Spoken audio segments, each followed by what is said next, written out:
Hello, this is Robert Rickover. I'm an Alexander Technique teacher in Omaha, Nebraska. And my guest today is Imogen Ragone, an Alexander Technique teacher in Wilmington, Delaware. And we're going to have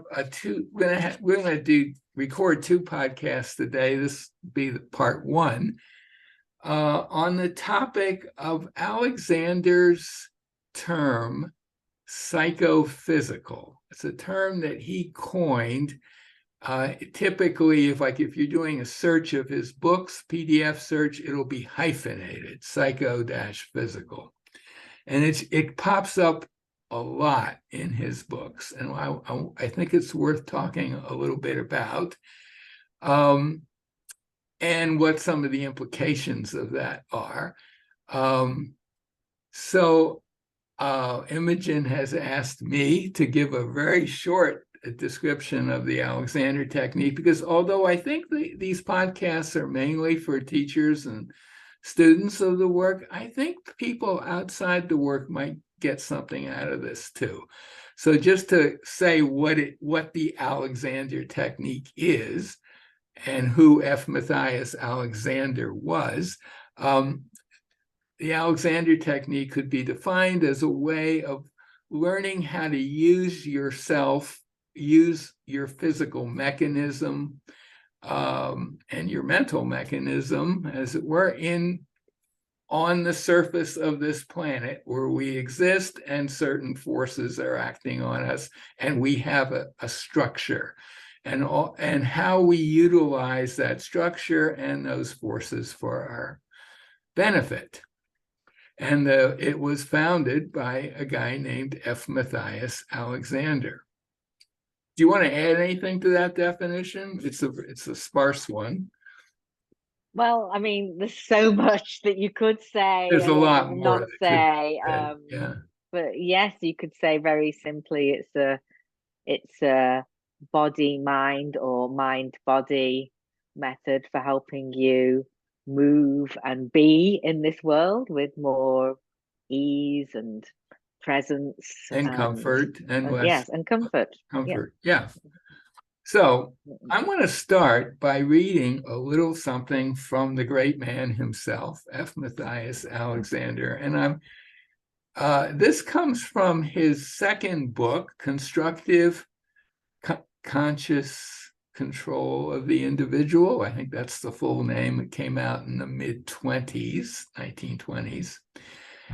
And he writes, the term psychophysical is used both here in this book and throughout my works to indicate the impossibility of separating, quote, physical, unquote, and, quote, mental, unquote, operations in our conception of the working of the human organism. And then he goes on to say, as I wrote in his first book, Man's Supreme Inheritance, he refers back to that, and that book dates from, I guess, the late teens, 1918, 19, somewhere in there.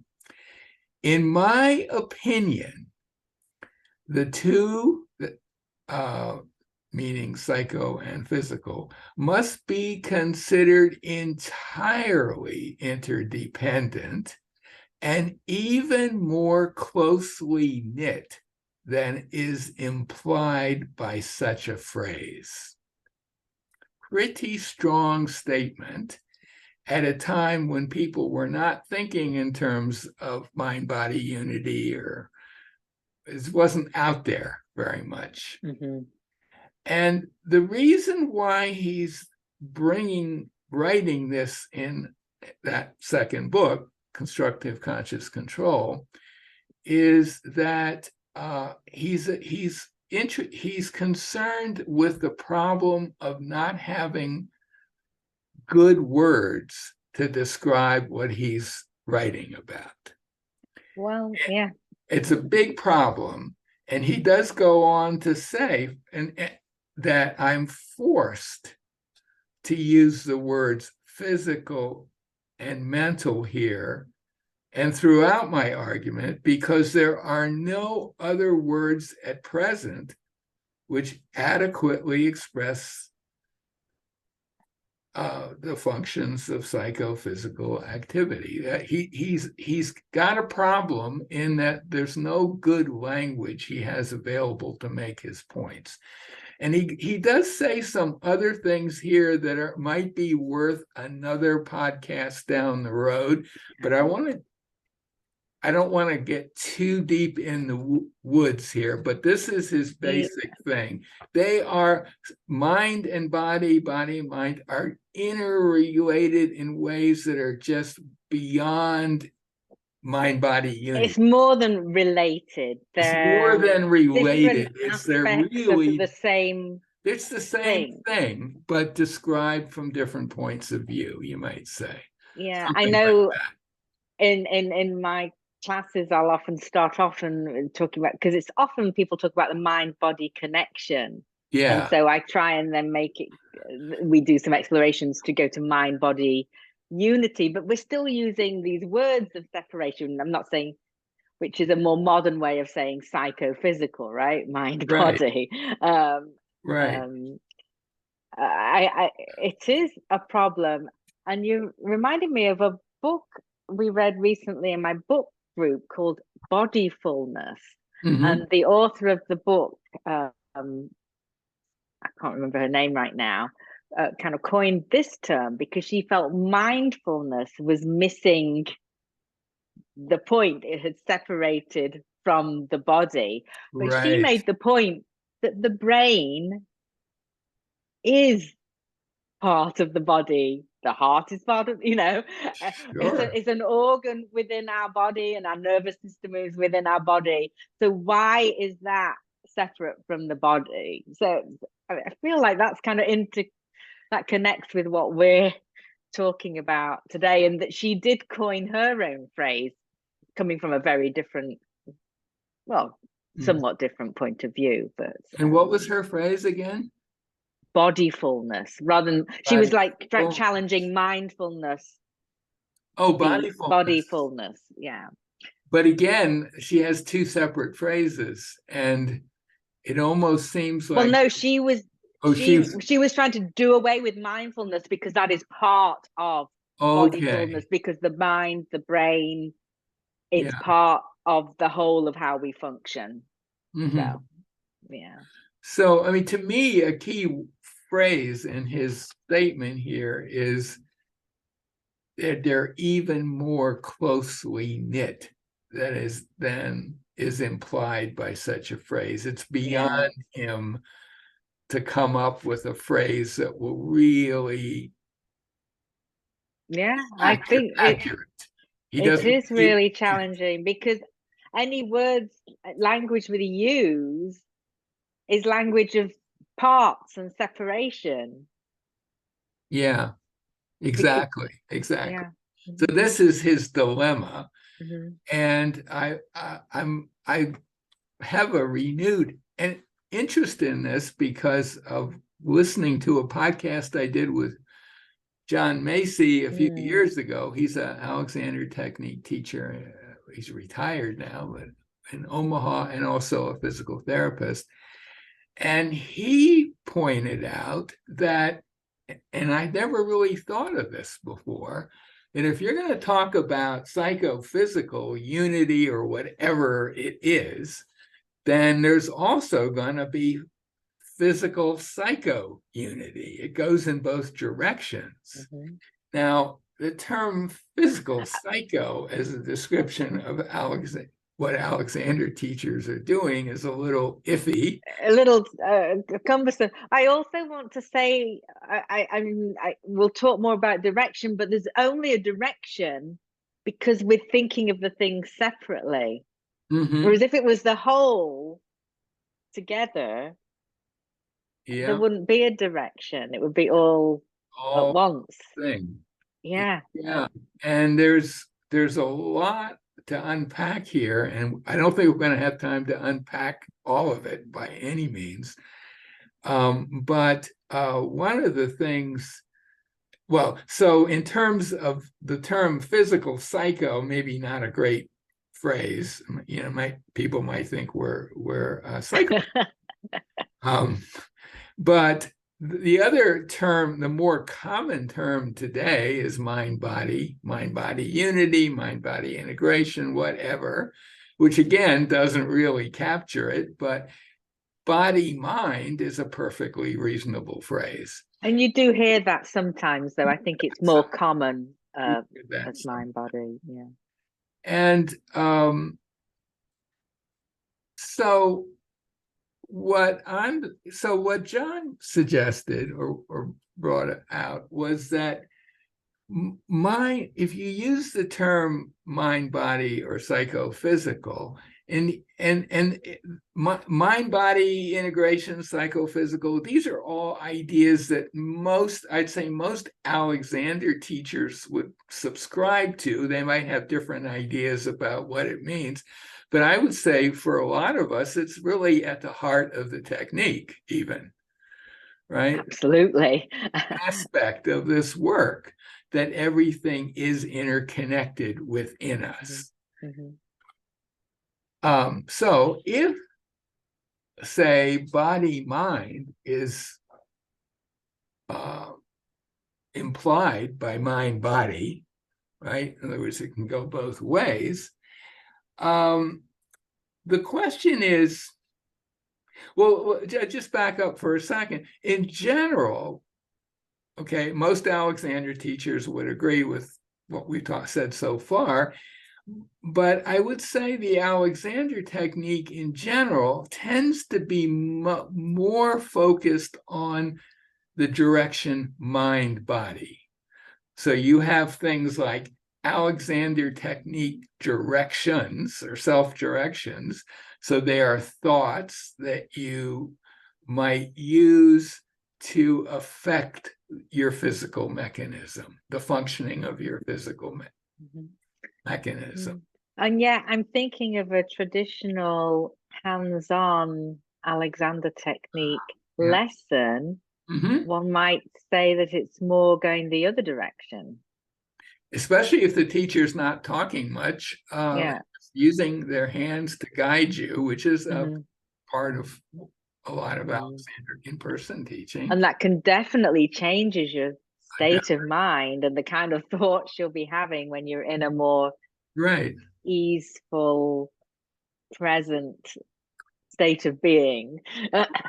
And I think most teachers would say, okay, it's great. I'm using my hands, but at some point, it's going to be a good idea if the student starts to be able to do it for themselves. And that's mainly going to be a mind using their thinking to affect them. And it's what you can do on your own away from your teacher. I also want to just say that a lot of teachers, myself included, it would be hands-on work when I'm working that way, and direction, constructive thinking. That I would be hopefully mostly teaching that kind of simultaneously. So. But if the Alexander technique tends to emphasize a person's utilizing their thinking process to change the functioning of themselves, that puts it in fairly stark contrast to many, I wouldn't want to say all, but many other systems of that are designed to help you do things more easily, designed to have very much the same goals as the Alexander technique would have. And to take a nearish neighbor, Feldenkrais method, which is also, I would say, very much a mind-body or body-mind process. Their main way of bringing about changes is to guide you into physical positions or coordinations that are perhaps very unfamiliar to you. And give Yeah, you they have a movement sequences, don't they? movement I sequence. think. Feldenkrais has like a hands-on component that I don't know, it's not talked about a lot, but the main thing, the thing that the most Feldenkrais teachers, I think, will say is the powerful stuff is someone talking you through and possibly helping you move. But mainly talking you or a group of people or using well, in the day, a cassette tape or, An audio. audio recording that you just follow along. And they will generally say that's the most powerful, that's the ultimate powerful thing in the I'm Feldenkrais. reminded of Dart work within the Alexander Yeah, where you take you through kind of developmental sequence and it affects your use of yourself. So, right. Oh, okay. Yeah, I hadn't thought about Dart, but there, that definitely is an example. Dart was a scientist in South Africa who had lessons. His teacher left. There was no one left in South Africa to teach him. This would have been in the 40s, maybe. And he came up with a series of movements that sort of emulated how we go from being a baby crawling on the floor to going upright, that kind of thing. Yeah. And there are teachers who really like to use those procedures. And they are, they're you're doing something physical mainly in a mindful way, but you could say we're separating again, but the physical part of that is kind of the key part. Yeah. It's very challenging to talk about, actually, because we don't have good words either. Alexander didn't have them, and we still don't have them. And I want to just say one more thing about the two phrases, mind body versus body mind. And then I want to bring this conversation to a close, and then in the second one talk about specific examples. Okay. But one of the things that John talks about in this podcast, and I'll put a link to the podcast because I really think it's worth listening to for anybody, is that if you're using your thinking to affect your physical self, it's pretty quick. You're using the nervous system. The thoughts are going through your body pretty quickly. It's not instantaneous, but it's pretty fast. It takes a second or two for something to travel from your brain down to your feet, something of that order of magnitude. It's quick. It's a quick thing. Quicker than a second. Maybe. I think just the time it takes for stuff to get down through the nerves it's not zero. It's right. It's quick. It's pretty quick. On the other hand, when you change something physical in order to improve the whole thing, the body and the mind, that the effects of that are quite a bit slower, takes more time.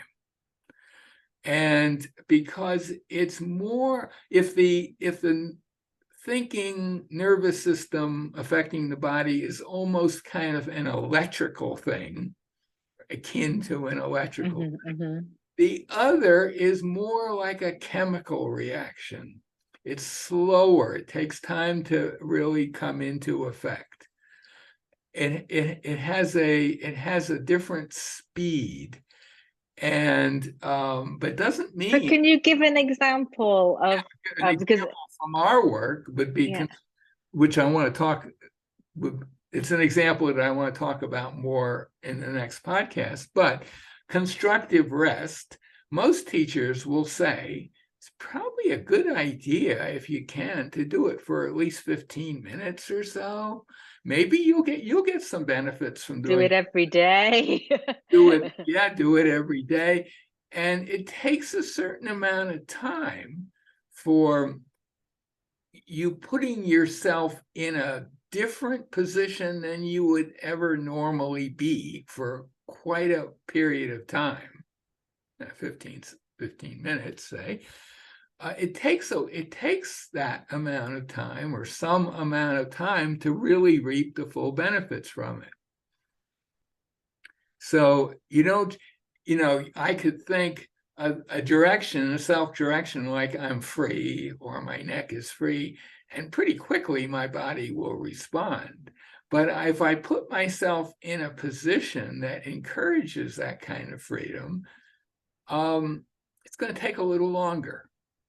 There's a I get what you're saying. I'm just thinking about the direction is much more fleeting, temporary situation. It's you get a benefit, you get the effect quickly, but it also goes quickly.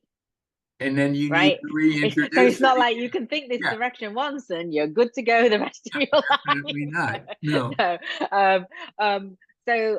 But the other point that we were talking about before we started the podcast is I agree that with that sort of physical change and freedom, that's a slower, for example, with constructive rest. Mm-hmm. But you could also say that anything in your nervous system that's happening, or in your whole body that's happening in your subconscious, mm-hmm.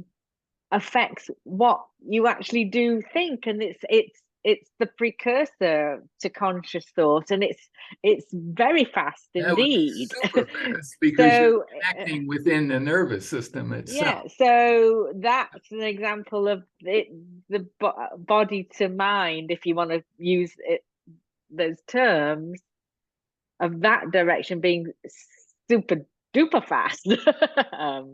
Right. And for example, why would you even bother thinking a direction if everything seems fine? But if your brain gets some signals that things aren't optimal, and that causes you to think, oh, well, I think I'll use an Alexander direction, that's an instantaneous that's that way. Much instantaneous process. Mm-hmm.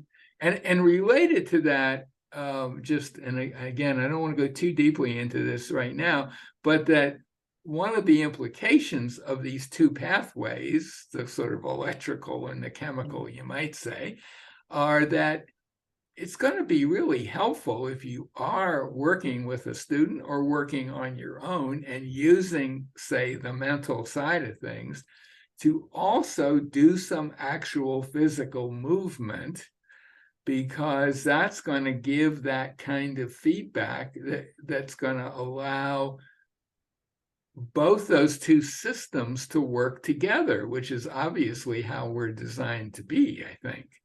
So I mean, they're obviously working together all the time, whether you're overtly or subconscious together, and you want to make them work together better.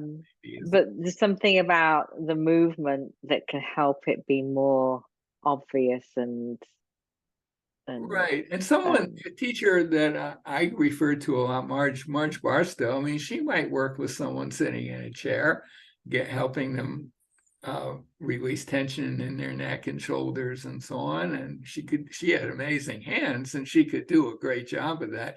But very often she would then say, now, why don't you just move forward a little bit mm-hmm. with this? Not even get out of the chair, but just mm-hmm. do some movement, including this new way of being, because mm-hmm. that's really how you're going to ground it in your body. That's how you maybe sense it more and experience it more consciously. Yeah. So that's all I want to say about this. But in the next podcast, I want to talk about specific examples. But do you have anything you want to say before we close this? Just that because of I knew we were having this conversation, I just played a little bit and just thinking the words body mind to myself and mind body to myself, just lightly a few times, and I notice a difference in how I respond, and it seems connected to this idea of direction. Body to I mean, there's no two, but it's sort of a body to mind, mind to body. And I'm noticing that I'm gesturing up for one of them and down for another one. So it's interesting. Yeah. So, and that's something actually in John's podcast. He says, well, I'm after talking about it, says might be interesting to spend a day or two just thinking in terms of physical psycho or body mind, yeah. Mind, just that's what I'm interested in right now, or something like that.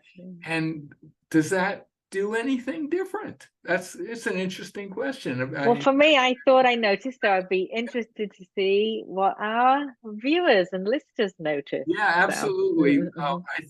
I think I can speak for you on this, that we really would like feedback on this, because honestly, I don't think this whole question has been all that much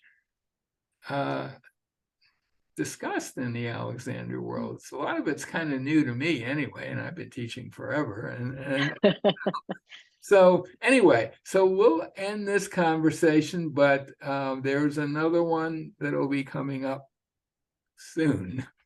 So Imogen, thank you so much for doing this. My guest is Imogen Ragone, an Alexander teacher in Wilmington, Delaware. I'll be putting a link to that quote. I'll have that quote from Alexander. I'll have the link to the podcast that we're talking about, the earlier podcast with John Macy. And then we're going to move on in the next part 2 of this series, to some examples of what we're talking about. So thank you. Thank you.